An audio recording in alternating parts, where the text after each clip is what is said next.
up, you guys? CC Clemens, aka Vibin' Weirdo. How is it going? Alright, so trying something a little bit different.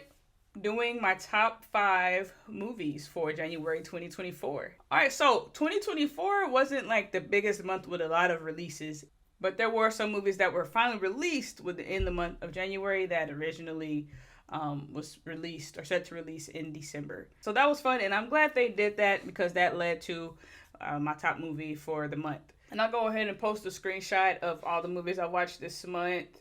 It was a total of 8 movies. 2 of these I caught on streaming, but I still include it with the list. We got Night Swim, The Beekeeper, Mean Girls, I.S.S, Poor Things, Saltburn, and American Fiction, and Totally Killer. I said and like 50 times. Get it together. Now, before we get into the list, I do want to give an honorable mention for Totally Killer.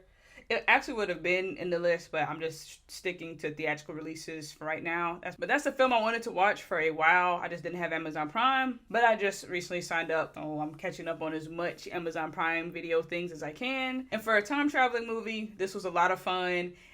What's her name? What's her freaking name? Kiernan Shipka did a great job. I loved her from Sabrina on Netflix. Very charismatic, very funny, entertaining. Definitely recommend to watch. All right, number 5, American Fiction, a drama comedy film. It was kind of a slow burner. I knew that getting into it. I saw the trailer. I kind of knew what the vibes were. So I'll be honest, I probably dozed off for maybe 10 or 15 minutes of it, maybe less than that. You know how you doze off and you think you were asleep or dozing off for longer than you actually were.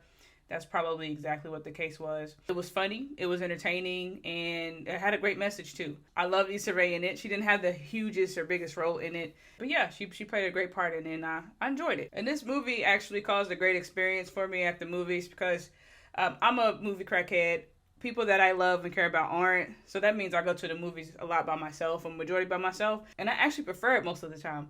So when I went to watch it, this was the first time I saw several other solo moviegoers. Like, it wasn't a lot of people watching the movie, but it was probably like 5 or 6 other people that were just by themselves, and there were only 2 other couples.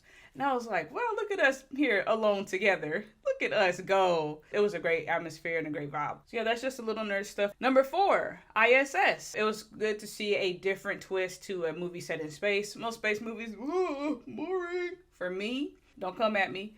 But they did a great job setting the story, building the suspense, and even though it felt like a slow build-up, they kind of got right into it. Yeah, really great job, great casting, and just a solid film altogether. Number 3. Okay, this was a theatrical release, but it was not available in theaters. I caught it on Prime. Saltburn. Oh. What?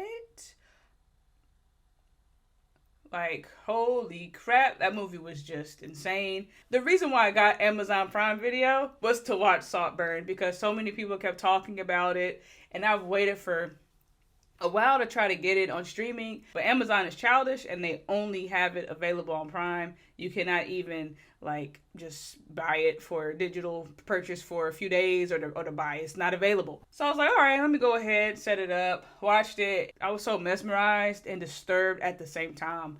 Barry Keoghan, we need to check this guy's mental health after the lengths and the depths that he reached to play this role.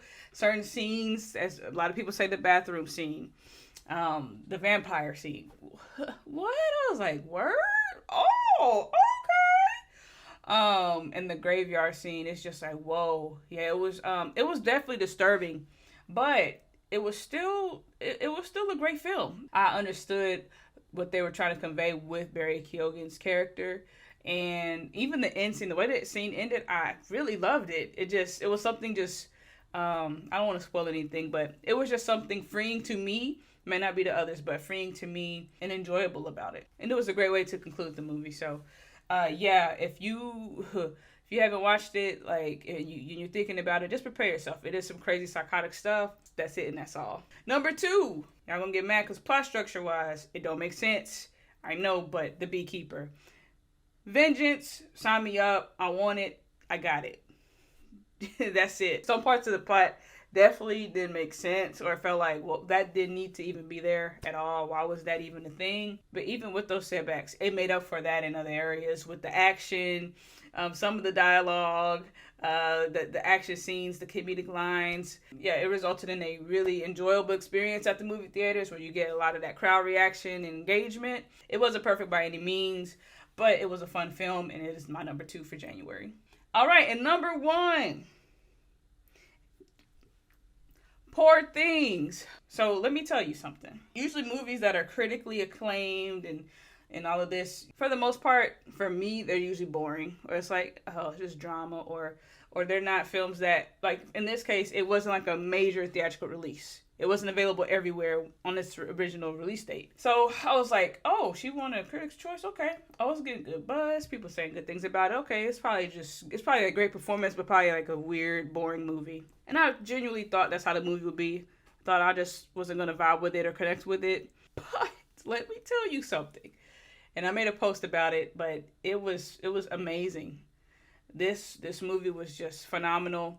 Haven't seen any movie like it. Just the way it was shot and the color grading, that's not new, of course, but certain aspects that were added into this film, set in an older time, it was just mind-blowing. The shift of colors and, yeah, certain characters. It's just like, wow, this was an incredible film. Amazing performance by Emma Stone. She is a GOAT. Like, acting GOAT. Not adding any sauce. Like, it is what it is at this point. She has the brain, the mind. Shame.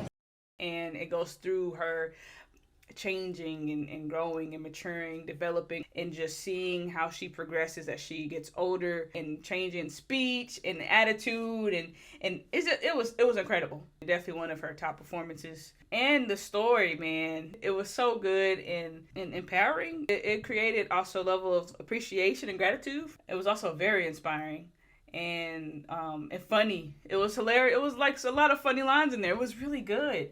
Lots of sex scenes in there, which it doesn't bother me. I don't love it. I don't like a lot of, it's not my thing, but it is a lot of that in there. So if you're thinking about watching it, just know that going in. Don't watch it around your kids. Absolutely not. Okay. But yeah, even the nudity or the sex scenes, which again, I'm not a huge fan of, it didn't take away from how dope the movie was. It was just fire. It was so good. And yeah, had I watched it last year, it definitely would have been in my top movies for 2023. It was a fantastic film, and definitely I would highly recommend you check it out. And you may not like it like I do. It might be too weird. I thought it was going to be too weird, but no, it was the perfect amount of weird. That's my top 5 for January 2024. Let me know yours in the comments. Don't forget to like and subscribe. Drink your water as always. Stop playing. Peace. Sure you can!